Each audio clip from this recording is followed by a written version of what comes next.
Dominic. Great. Thank you so much, Christian, and thank you to everyone for joining. Such a great crew today. Welcome to our briefing on the New York State Climate Plan. We're excited that you're here. Today it's a special briefing for elected officials, for folks working on the cutting edge of policy innovation on climate, and for impact investors as well. So we're super excited. We are elected officials Protect America. My name is Dominic Branchillo, former council member in Caroline, New York, and deputy town supervisor and co-founder of EOPA.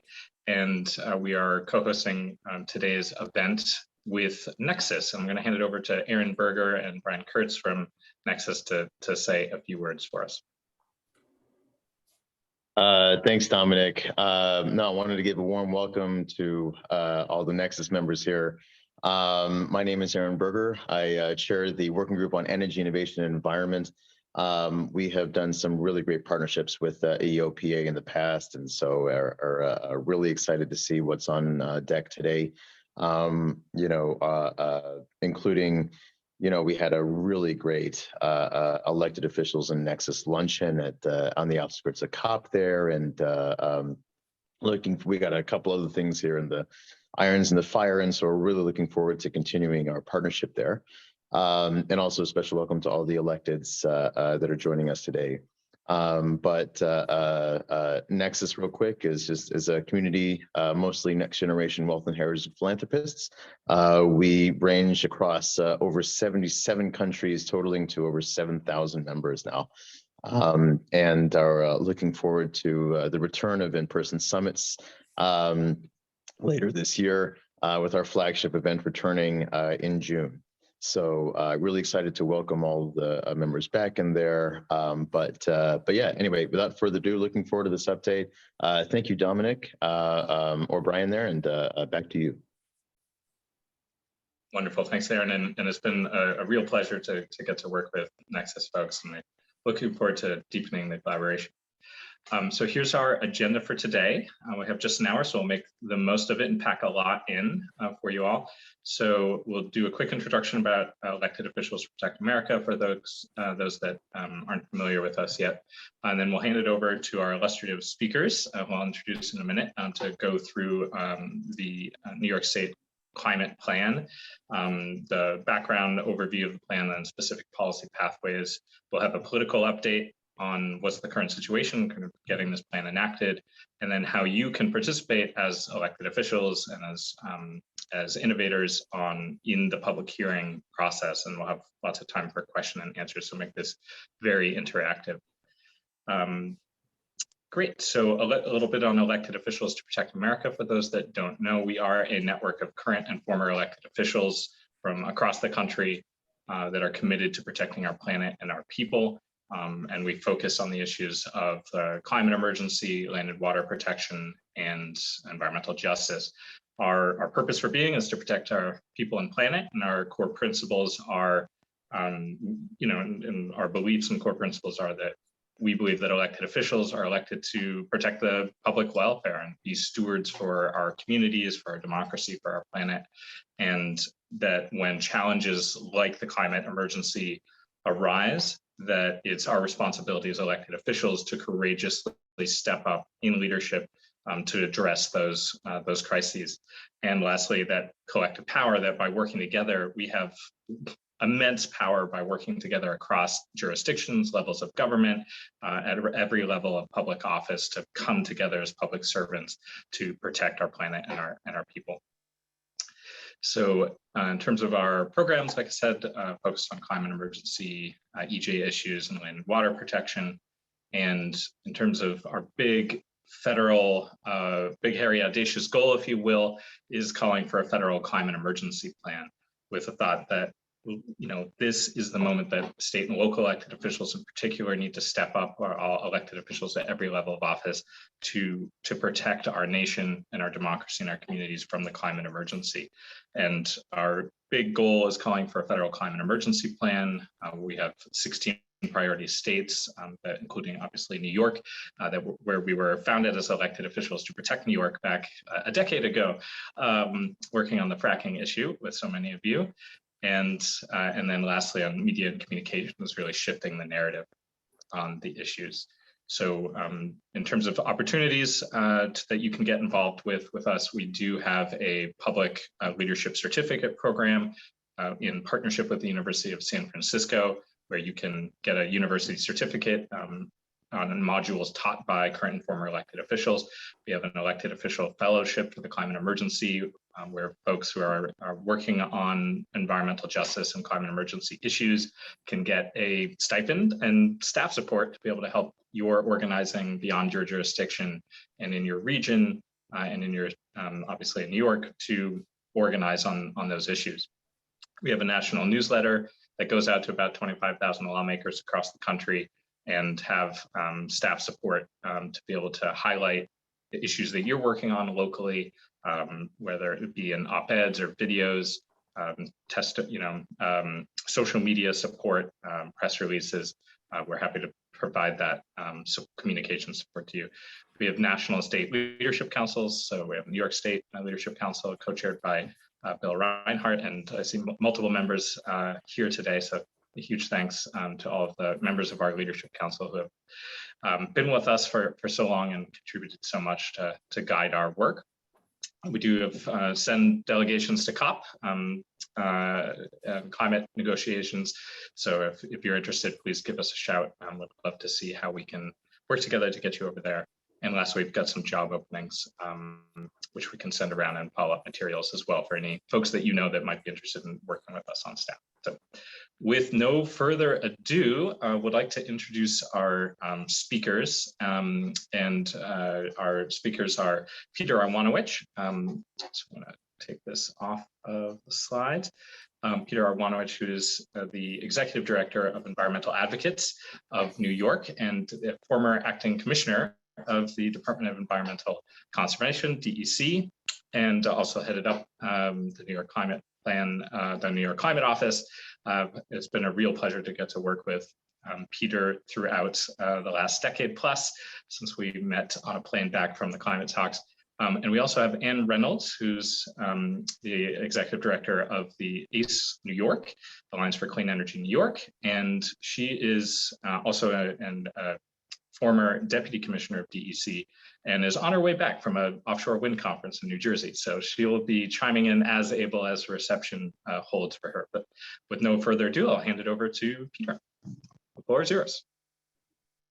Yeah, thanks, Dominic, Christian, Brian, and Aaron. Thanks very much for the opportunity to be with you all this afternoon. I'm going to try to walk you through some of the high points and some of the challenges that we have in the climate plan. And Ann and I will give you a sense of what's going on right now as we're in the thick of the hearings. So I have a short slide deck, so bear with me here as I just sort of load it up. Want to walk you through some of the, the key sections of the plan. What's good, what needs to be fixed before it goes final, and what's the current state of play with things going on. But obviously, this goes without having to put down in words, but I think we're at this critical moment in time as we've seen the latest efforts in the United States to get a climate plan together are stymied. Those that have been around this issue for a long time know that, we tried with the Kyoto Accords, we couldn't get that through. The Bush and Cheney administration removed the US out of that 21 years ago last month. It was 21 years ago that Bush Cheney pulled us out of the Kyoto Accords. Then obviously with the Obama administration trying to work with Congress on the comprehensive climate and clean energy legislation, wasn't able to get traction even when he had a democratically controlled Congress. Had to rely on the regulatory pathway for his second term, and we all know what Trump did to that regulatory pathway. And here we are now, where Biden and congressional leaders, their whole progress is stymied. So I've often believed, and this is not because I run a group called Environmental Advocates NY, but I've often believed that the nation really needs New York to up a game. And I think that's more true today than probably any time in the last 20 years, to be frank. Entrenched interests know this. They know that they've been able to stymie progress in Washington, D.C., but they also know that they have to train their fire now on New York to try to thwart progress here. And that's exactly what's going on. They know the terms, the stakes, the enormous market share they will lose as New York transitions off of fossil fuels. And they are now engaged in the fight to thwart progress in New York and try to keep us wedded to the status quo. So no pressure on Ann and myself as Climate Action Council members and you as elected officials, but we got to get this right. The nation needs us, and I would posit indeed the world. Here's where we are. I mean, we released a draft plan that is out for public comment. Dominic, give me a thumbs up to make sure my slides advanced. Okay, thanks. The draft plan is out for public comment now. It's been out since the very end of last year, which was required under law that the council deliberate for 2 years, get a plan together and put it out there. So first check mark on the box is that we got a plan together and it's out by the statutory deadline. We're now in the process of the comment period, and indeed, we're in this phase of the in-person hearings that we've been able to have, and we're starting to hear from a lot of different people in New York, which has been really rich and rewarding to be out there at these in-person hearings. But we're also hearing from corporations, some in New York and elsewhere, that would not like to see this progress. So the comment period itself runs through June 10th, and there's huge opportunities to sort of get engaged. The end goal for us as a council, at least this year, our end goal is to have a final plan of how New York State's going to achieve the goals that are laid forth in law, especially that interim goal of a 40% cut in our overall greenhouse gas emissions, in 7.5 years. That's really looming large and right before us. But how are we going to essentially sort of unwind New York's economy's relationship with fossil fuels and combustion for the most part before 2050? So this plan is going to sort of set the broad template for a whole suite of regulations that will have to come and play starting in 2023. So the plan is the blueprint. The agencies will be adopting regulations next year as we're sort of sitting around and speaking, and they will be doing PowerPoints in the panoply of regulations that are now out. But that's to give you a sense of the timing and where we are. This is just a more visual on where the hearings are and when they will be. Just a quick heads up, there is going to be an additional hearing added to the mix in the Hudson Valley. The date hasn't been set yet, but it looks like it's going to be in Peekskill, New York, sometime in the next couple of weeks. So figure in between now and Memorial Day, an additional hearing will be added to the mix to receive comment from the Hudson Valley. There's been a lot of elected officials, a lot of advocates that have pushed for an additional hearing, and the council has determined we're going to do our best to pull one off. Just a quick note, I did see a date thrown out there that would be May 4th of next week, which is not a lot of notice, and I think that's why they're reconsidering that. So don't write in pen or even pencil May 4th, but just to give you a sense that, that's how close this hearing is coming together. Huge opportunities still out there for those in the North Country, New York City, and then there's a couple of virtual hearings as well. So if you can get to one, it's a great opportunity. There have been very few elected officials who have been attending the hearings, either at the state, no federal officials yet, 1 or 2 state legislators has shown up, and just a handful of local officials, including Manajo Green from the Ulster County Legislature. I know Manajo is on the line, so we'll give you a shout out there, Manajo. It's great to see you in Albany. Just to give you a sense of the emissions breakdown, and I'm going to try to cover all these sectors, but one thing I wanted to highlight on this side, on this slide is, this purple wedge on the screen, which is industry, which is about 9% of our overall emissions. And while there's a section to sort of deal with emissions from the industry level, this is actually why the law only says 85%. So in terms of reduction, if you're wondering, why isn't it 100%? Well, there are some sections of the industry where we're not entirely sure how we can, as we sit here today, decarbonize, or can they shift to electrically driven systems, such as cement production, steel production? I know that there are models coming forward and prototypes of how to do this type of manufacturing using electrification. But when the law was, negotiated and agreed upon, this industry sector is one of those areas where we may allow for netting out of emissions. I know a lot of people talk about like net zero, and that's what we're going to achieve in 2050. But in reality, the way the law is written, there's very little netting that's going to be allowed. And there's only certain industries that will be allowed to kind of net out their emissions. And in netting them out, there's only a few different choices of how you can actually do it. Say an industry came to the state and said, hey, we want to apply for this program and net out our emissions. And they want to use like, traditional offset style programs. They're only allowed to do that within sort of 25 miles of the plant or within that same county. So it's not like somebody could be netting out emissions overseas or another state, or, say there's a downstate manufacturing facility somewhere up in the Adirondacks with forestation. That's not allowed under the CLCPA. So it's a small but important wedge of our emissions. But the law is really constraining on who can sort of net out, if you will, and how much that's actually going to impact. But I just sort of share that with the chart. And you're probably saying, well, 9% doesn't equal 15%. The other 6% is biogenic emissions when we look at our overall greenhouse gas emissions. So just wanted to sort of dwell a little bit on that. But a couple other things just to mention: buildings, because we have a truer accounting in New York of methane and natural gas emissions. So buildings are our biggest sector. Most people think it was transportation when we started this exercise, it was, but because we've had a more honest look at the 20-year global warming potential of methane, buildings are our biggest sector in New York, which is a little bit different, but something that's important. Transportation is right behind. The council itself has done an integration analysis of all the different pathways towards decarbonization. And there's a lot of talk up there. We haven't assessed the cost, and consumers really unsure of exactly what it's costing them. And while that might be true on a home by home basis, because it's really, in general, there's some discussion about heat pumps, how much they cost, or if you move to solar panels on a rooftop array or to weatherize, there's certainly some discussion there, but it's hard to know the choices people are going to make. So to be honest, it's really impossible, I think, with any kind of level of granularity to say the average homeowner will see this, or the average car buyer will see this, because what exists now might not exist 2 and 5 years from now in terms of costs and things like that.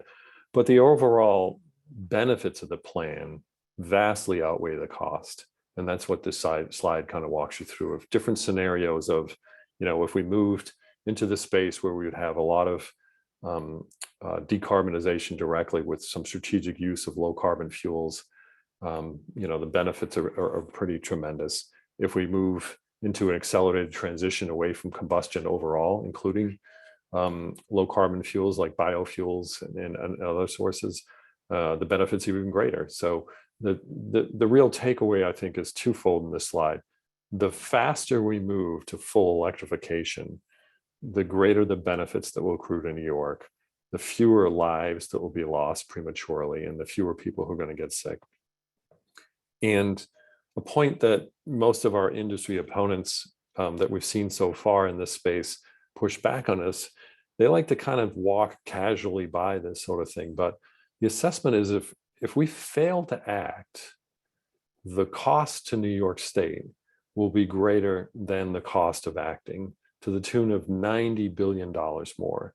So it's actually fiscally unwise for us not to act on climate change because of the public health benefits that will accrue. Now, using Seinfeld parlance, the industry yada, yada, yadas their way past the tremendous public health benefits as if they're really not significant. But when you talk about people's lives being saved, fewer people getting sick, and what that all means, the health benefits of reducing greenhouse gas emissions and other co-pollutants are tremendous. And it's not something that I think that people can just be dismissive of, well, those broader societal benefits, but what's it going to cost an average homeowner? Because those average homeowners are also paying bills for co-pays for doctor's visits. If they need medicines, the prescription costs are high. Everybody knows about these real costs around the kitchen table. And that's a big part of the equation about how we talk about this, the benefits of the climate plan, is that these are real benefits to people. They're not, these squishy societal costs that the opponents would have you believe. They're real dollars coming out of people's pockets because they have to visit the doctor's office or be hospitalized or get medicines or caregive for their sick family members. So it's pretty big. going to start to get into the various sections now and try to move through this pretty quickly. And I'm not going to go into all the detail. I'm sure you have all sat with the 300-page plan and the additional appendices. So you don't need me to be walking it through you in any great detail.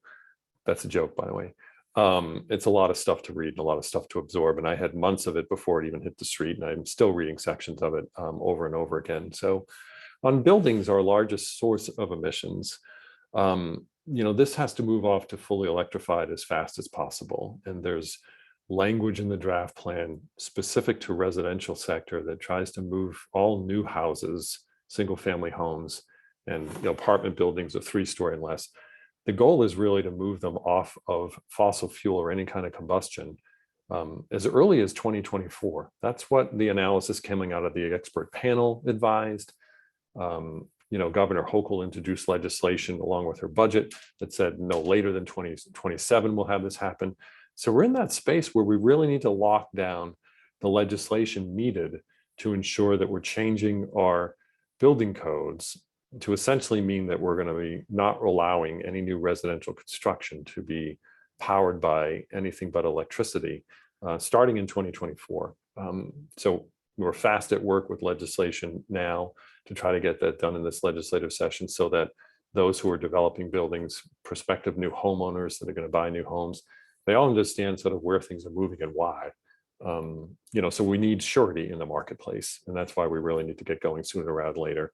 And we also need surety in the marketplace for new so we can transition to retrofitting existing. I will just say that, some of the gas utilities have come forward with a plan, and there are now more people coming to the hearings to testify in support of their plan. But they believe we can meet the goals in the building sector through a couple of key pathways. One is the use of something that is called so-called renewable natural gas. And the second is to blend green hydrogen, so hydrogen created from electrolysis that's fed by renewables, to allow for essentially the status quo, but with a different fuel.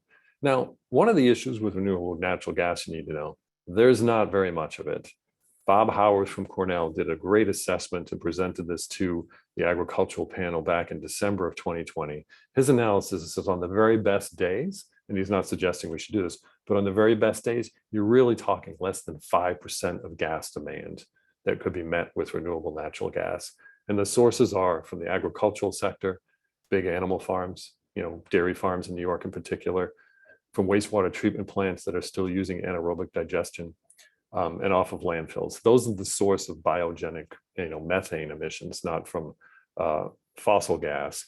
That they think there's enough of. There just isn't. So what's going to happen. They're going to just backfill it with frac gas. But I will say this is a heavy push on electrified buildings, and hopefully that push will win out. But I wanted to spend a little bit of time on some of the other sides points to make. The transportation sector of the plan, and I think it does a really good job in terms of vehicle electrification when we have to do electrification and by when. One statistic I want to just present to you is, and this gets to my point earlier about the need to hit 2030, is right now it's growing really fast, but right now there's only about 0.5% of the passenger vehicles on New York roads that are fully electric. That needs to change to 33% by 2030. So we have to have a massive switchover of the passenger vehicle sector in between now and 2030. When I say 33%, that's not of new sales. That's of all the passenger vehicles on the road, 1/3 of them have to be electric in 7.5 years. So you can imagine what needs to get put in place. We have good legal backdrops that sort of require the manufacturers to be selling only electric vehicles by 2035. All that needs to be accelerated.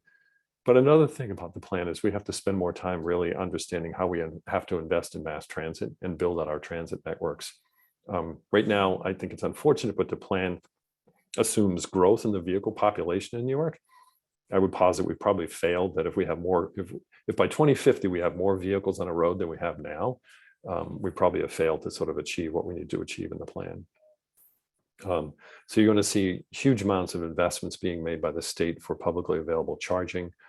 The budget that was just enacted does some of that. You're going to see more money flowing into this program, and you're going to see a concerted effort by legislators to really try to, require the agencies to develop a program that's effective and puts the charging where it needs to be, with an eye towards equity for those who are living in disadvantaged communities. Moving now to the electricity sector, I don't want to spend a huge amount of time on this because the statute really guides a lot. There are definitely discussions we need to have about firm and dispatchable resources that need to be out there. But we really just need to, hit the accelerator pedal down really fast to hit that 70% electricity coming from renewables by 2030. That's just key. There's been a lot of great commenters coming into the Climate Action Council, providing us with, the to-dos to make sure we hit this mark, but it's really key. The other thing I want to just remind folks of, and I think this gets into the whole net zero, discussion that I mentioned earlier. The statute lays out for 2040 that this sector is emissions free. And I think there's been some confusion because, and I think it exists from the previous governor's proposal in 2019, where he would desire a carbon neutral electricity system by 2040. The legislature rejected that. And when they negotiated with the governor in 2019, the end result is what's in the CLCPA now, says emissions free. Now that this is out there, we've already seen labor unions and some of the power companies and the trade association come to the legislature in 2020 or 2021, actually. Their attempt to change the statute was rejected. Then they went up to the Public Service Commission. The Public Service Commission said no. Now they're back in the legislative arena trying to push through legislation that would change the CLCPA here. But it's key. We really need to sort of advance things on a pretty fast scale towards emissions free. The waste sector, I think, does a really good job of sort of understanding where we need to go. I mean, the bottom line for the waste chapter is that by 2050, landfills are rarely used, and we're not combusting solid waste to get rid of our waste problem. So we have to have a transformation into materials management and really begin an aggressive reduction strategy in the volume of waste, but also developing better recycling and reuse programs. I will say it would have been better if the waste chapter flat out said, we understand that electricity generation has to be emissions free. Garbage burning incinerators aren't emissions free. So they will probably cease to exist in 2040 as a disposal pathway. So there's some modifications in there, but I think there's some really good concepts, the whole idea of how we pay for things, pay as you go sort of mentality, incentives to reduce the amount of volume of waste, and really getting into, consumerism is another key piece of what we need to do. The ag sector, I'll be frank, I think it needs a heck of a lot more work. I think there was reticence on the leader of the agricultural panel, the Commissioner of Ag and Markets in New York, to really roll up sleeves and look really hard at what we need to do to regulate agricultural emissions. There's a lot of, we need to incentivize and develop partnerships. But, quite frankly, these are big emission sources of key pollutants that can be regulated, much like smokestack industries and dealt with in a similar way. I will also note that this panel didn't even sort of look at farm vehicles and equipment, even though the statute clearly identifies them as a source of emissions needing control. So that's what I mean. There's a lot of reticence to regulate. They didn't even come up with a recommendation of how to incentivize the electrification of farm and tractors or equipment. And there's a lot of work that could be done of reducing synthetic fertilizers like nitrogen-based fertilizers, which we use too much of it, and it's a big driver of nitrous oxide in the air, which is obviously a potent greenhouse gas. So there's a lot that can be done to improve upon this section. And there are advocates that are pulling together with sustainable agricultural activists, people working on resilient farming, climate resiliency within farming, that are going to probably help advise the panel of how to fix this chapter, because I think it needs to be really fixed.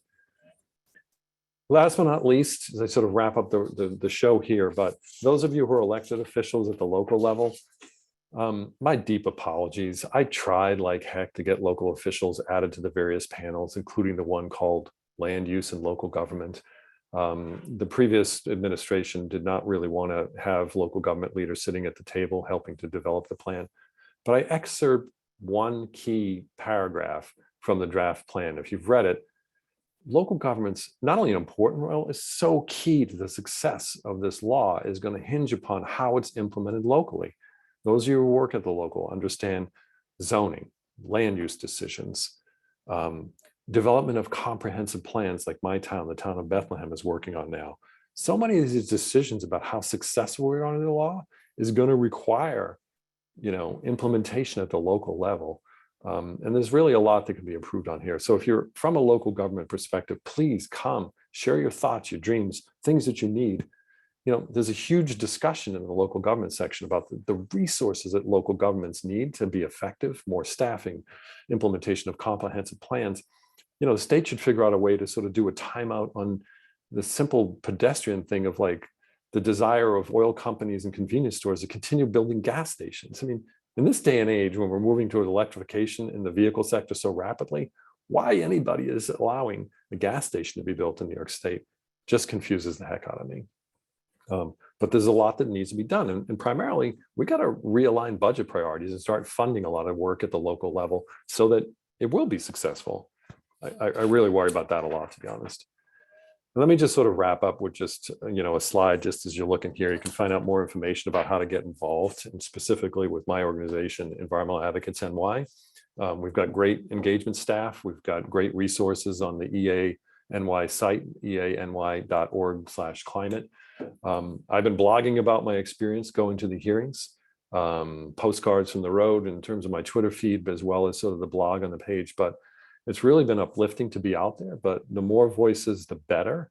And the more people involved, the better this final plan will be. So I'll wrap there because I know we want to give a little bit of time for more discussion and Q&A. Awesome. Thank you so much, Peter, for that really enlightening presentation and very helpful overview that I think is helpful for a lot of us that are thinking just how can we plug in as local elected and state elected officials on these issues and policy innovators. And just want to give a shout out to you as well, Peter, for your tireless decades of work on this issue, including multiple rounds of, this is my understanding, the third round of a climate plan that you've been involved with. So huge thanks for your leadership, both inside of government and outside as well. So we would love to open up for questions, and so have about 5 or 10 minutes for Q&A on this portion, and then we'll move into the kind of the political situation and the public hearings and how you can get involved. But right now, let's open it up for questions, and feel free to drop it in the chat or come off mute. And by the way, if Ann Reynolds, if I know you're driving, feel free to chime in at any point with color commentary as well. Okay, can you hear me? Yes, we can. Yes, I am. Oh, I was just checking to see if that was working. Did you want me to make some comments now, or do you want me to just answer questions? That would be wonderful. We'd love to hear your perspective as a member of the Climate Action Council. The floor is yours. Sure. Okay, so I apologize if I lose you. I'm now driving in the Catskills, but I was able to hear Peter the whole time, so I think it should work. Peter told you all you need to know about the plan, really, but I wanted to make 3 points, just as you say, to give a little color to what he presented. One of them is that the plan is extremely ambitious, and there's lots of things that need to happen. The second point I want to make is that even though there is controversy and the plan is presented with 3 different options, that they are more similar than they are different. And the third point I want to mention is even when the plan is done, there's still a lot of work to do even in the policy making realm of things, not just in the actual action point of view. So on the first one, it's a very, very ambitious plan, and dozens of things have to happen, and they all need to happen on a parallel tracks in order for us to make the deadline. So I know that's obvious, but I do think it's worth mentioning to people just how much of a transition this is and will be, and we can't wait to start. And a lot of the actions are started already. So, there's a lot of things written in the plan that are underway, but need to scale up immensely. And then there's certain things that are not underway at all. The second thing is that there are these options in the plan. I do think it's worth noting, just for people to understand the process, is these technical working groups met and came up with dozens of recommendations. So there was a technical working group for buildings, for transportation, for waste, for agriculture.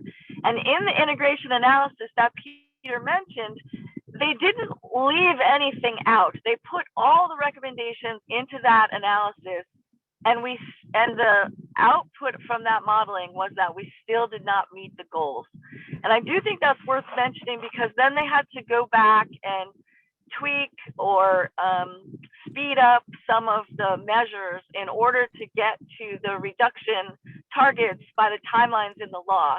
And that's when the group came up with the 3 different options that are presented in the plan. But it's important to know, it's not as if all the technical working groups recommended things and then some of the ideas were thrown out. They were all included, and still we had to come up with more measures to meet the goals on time.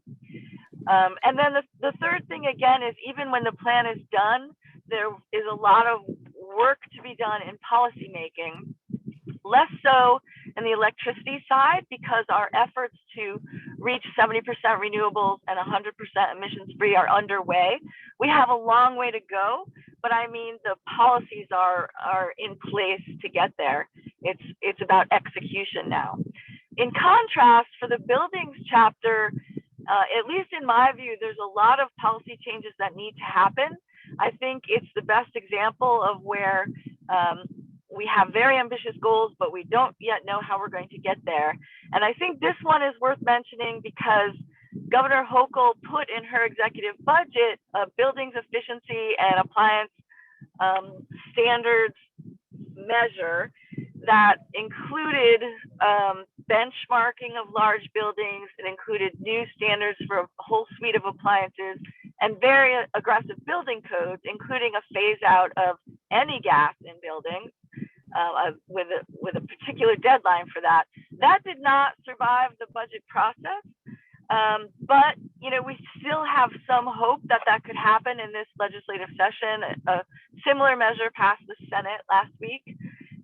But I do think it's worth mentioning, because if that happens this session, that is a big leap forward in terms of having the policies in place to implementing the buildings chapter. Without that statute, the Department of State doesn't have the authority to update the building codes in a way that will phase out gas. So it's really, I think, the best example of how we need to get a law passed to do something that the plan recommends. So those were the 3 points I wanted to mention, and I will go back on mute now, but happy to answer any questions. Awesome. Thank you so much, and really appreciate it, and really appreciate you sharing those thoughts also on your drive back up. It is really a helpful perspective and really grounding perspective for us too. So we do have a few questions. So the first is from Mana Joan Green. Mana? Thank you. First, I want to let people know that I think municipalities have a major role, and Clearwater, Scenic Hudson, and New Yorkers for Clean Power are working together using Scenic Hudson's solar mapping tool to educate municipalities as to the wise implementation within their borders, because it's going to be distributed energy for solar and other renewables and storage, so they can take the lead on municipal properties, and they can encourage their businesses, landowners, and residents. And it's a very successful program. It's reached out to 34 municipalities in the Mid-Hudson area. And I just want people to know that that's available.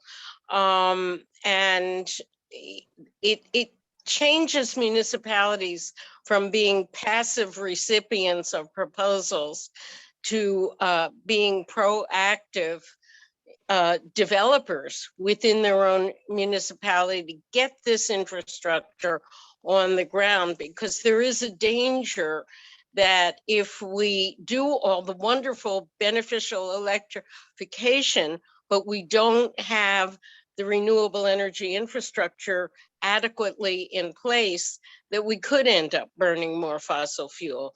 So with municipal elected officials on the call, I wanted to just share that.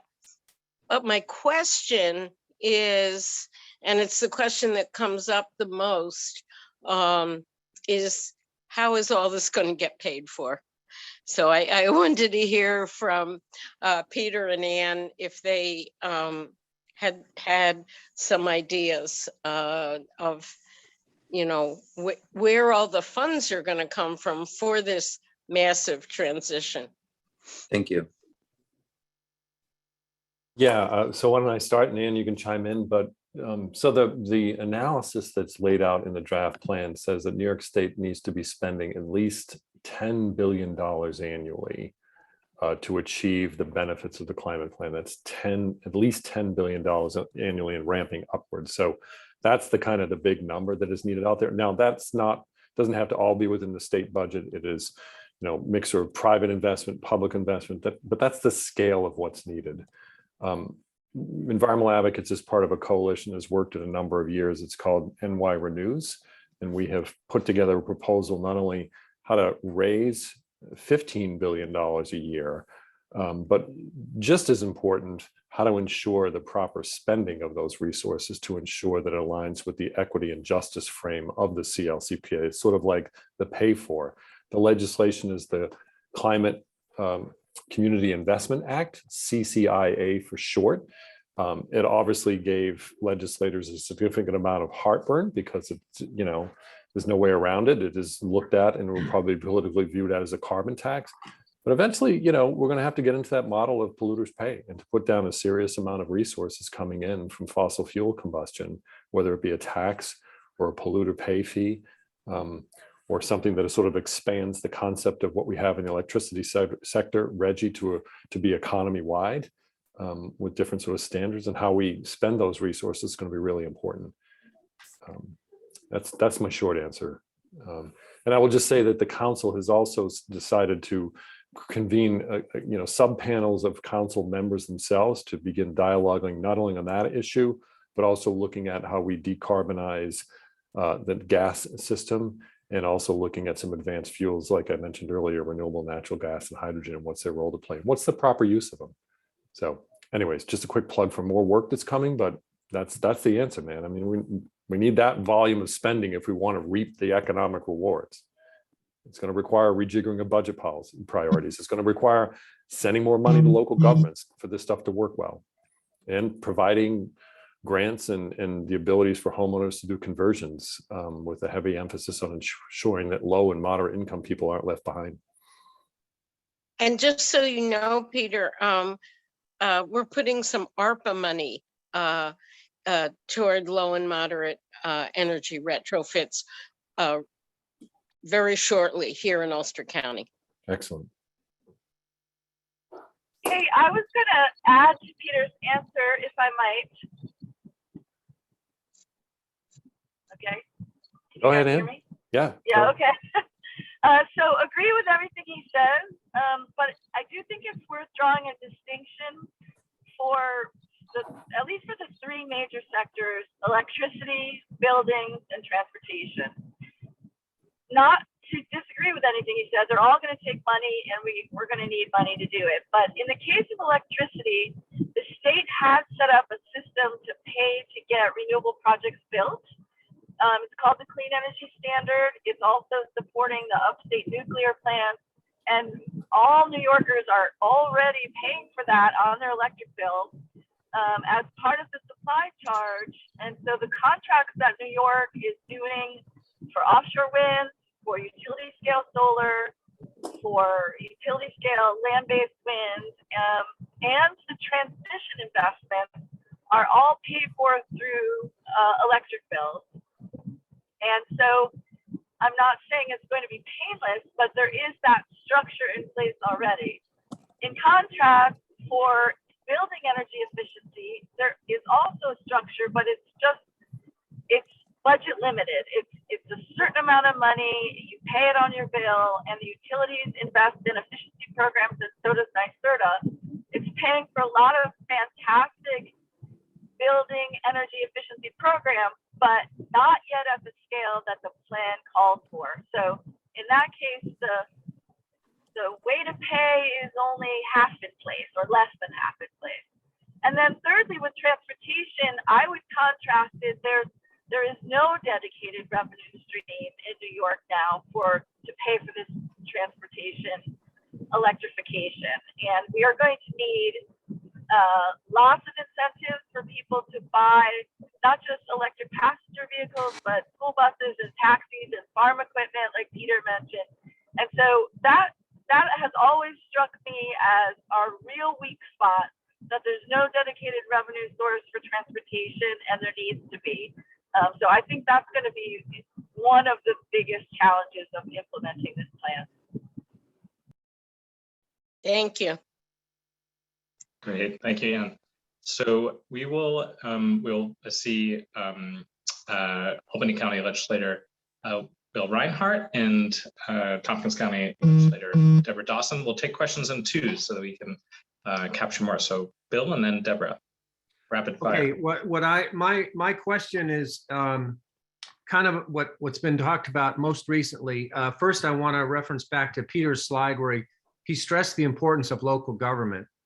And I think that in the building sector, especially, it is woefully underfunded for local governments to do all of the greening that we envision them doing and overseeing through code, through existing building regulation and all of that. So I really think the challenge that I see, and this is a question, is how are we going to both commit the money that the CCIA bill talks about for dealing with disadvantaged communities, environmental justice issues, and all those things that were kind of laid out in the CLCPA back in 2019, and we really haven't funded yet. So there's that need, but then we also have the need for the local governments. And my question is there a way, or has anyone been talking about how we can kind of combine these two funding efforts so that, for example, local governments are funded not just by the ARPA money that was mentioned earlier, but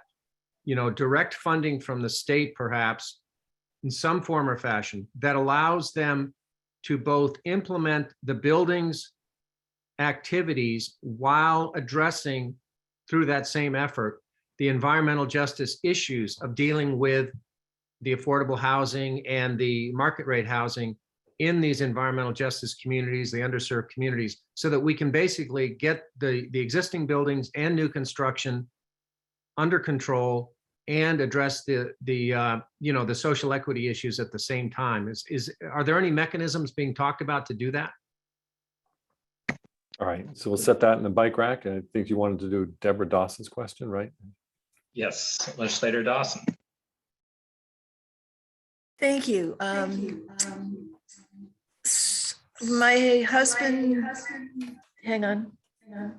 There's two of us. He probably needs to put himself on mute unless he hasn't.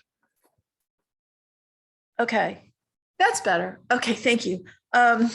We're both watching because he's a mayor and I'm a legislator. So anyhow, so I think this goes to the building sector questions that Bill started to ask too. But in Tompkins County, we have a lot of old existing building stock and a lot of rental stock because of the colleges. We have far more people renting than we have who own their homes. And we realize too that the bigger challenge is going to be retrofitting and electrifying existing buildings. And that challenge is compounded by the split incentive that's created by the amount of rental property that we have. And I have to admit that I was totally cowed by the idea of 341 pages, so I didn't read the scoping plan. But I was wondering if there is anything in there that addresses this split incentive issue.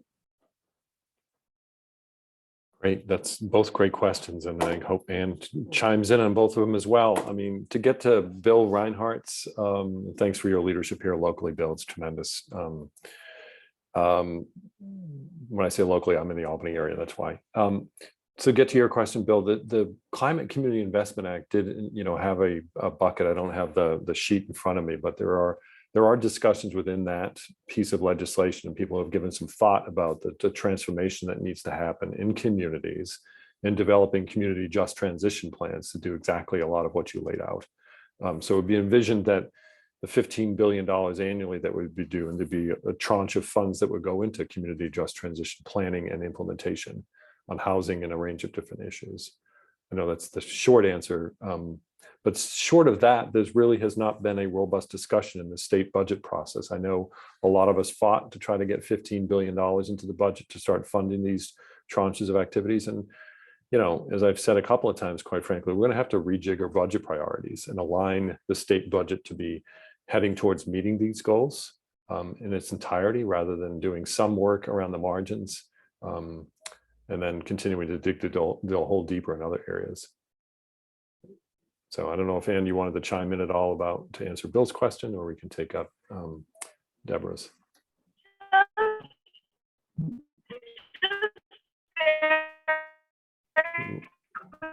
Quickly, I'll say that the building chapter has a Ooh, Ann, you got to really. And it has a lot of great ideas based on NYSERDA's experience and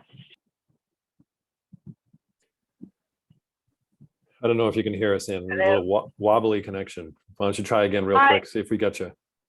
I can hear you. How about now? Can you hear me? Yep, talk quick before we lose you again. Okay. I was just going to say the chapter on buildings addresses a lot of the issues of the questioner from Ithaca and uses NYSERDA's experience.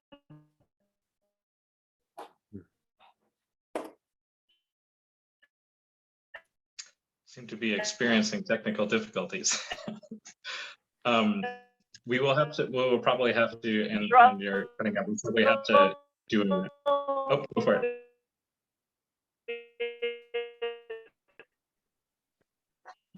Say tenant buildings, multifamily buildings. So I think they have.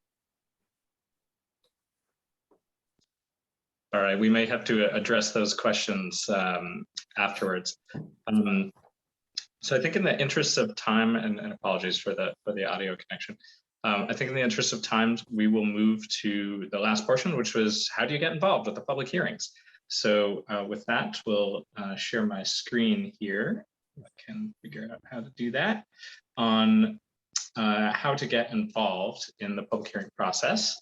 So as Peter said, there are a bunch of public hearings that the Climate Action Council has been holding across the state.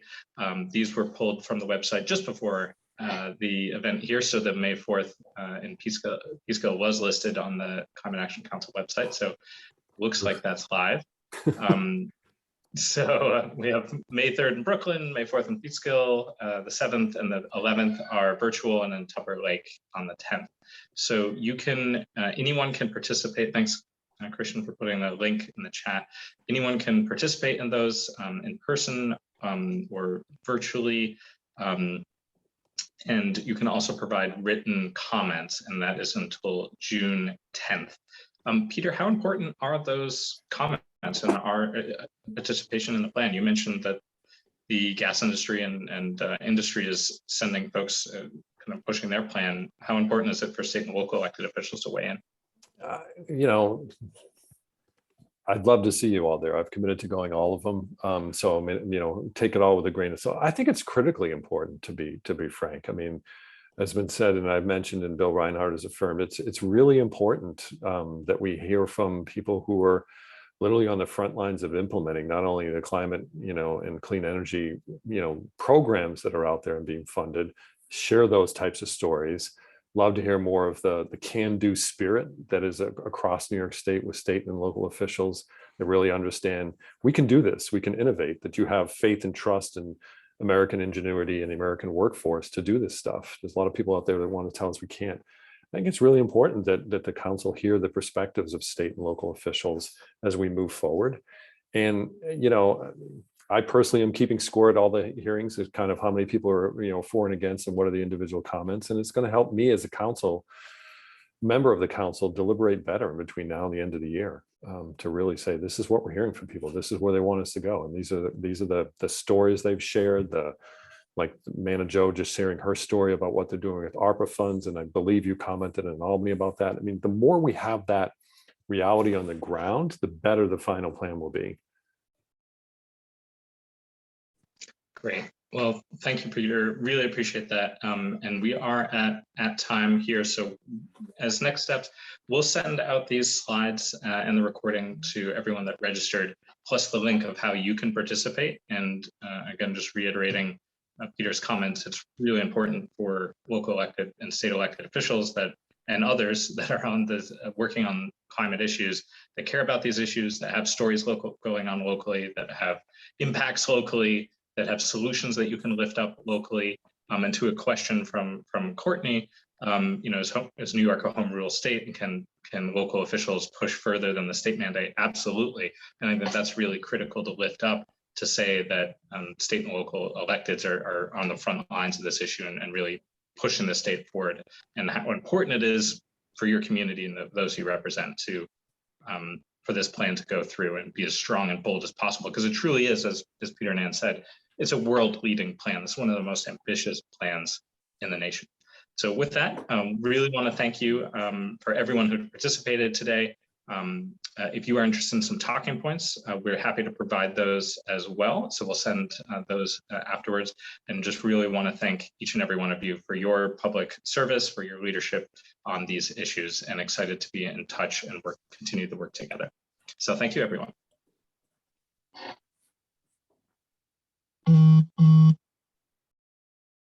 Thanks so much, everyone. Thanks, Peter. Yeah, great to be here. Okay. Thanks for all the great work, everybody. Wonderful to see you all. Hey, congrats, Anna. Thank you. That was pretty insane, but I'm so glad I'm on the other side of it. Yeah. Good. One more to go.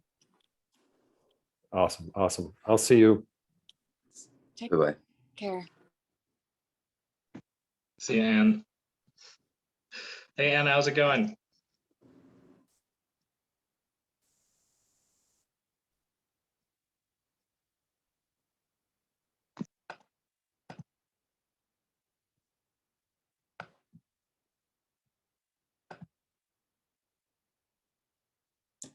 Great work, Dominic and the EOPA team, Christian, for pulling this together. Good stuff. Thanks, Brian. Appreciate you guys jumping on. I think everybody has pretty much dropped off. Saw a couple of requests for a follow-up or another similar event. So I would say this is very successful. I think top participation, we had about 40 something people. So I think we put our heads together and look at putting another one on soon. That would be wonderful. Would you mind stopping recording? And then maybe we can debrief a little bit more.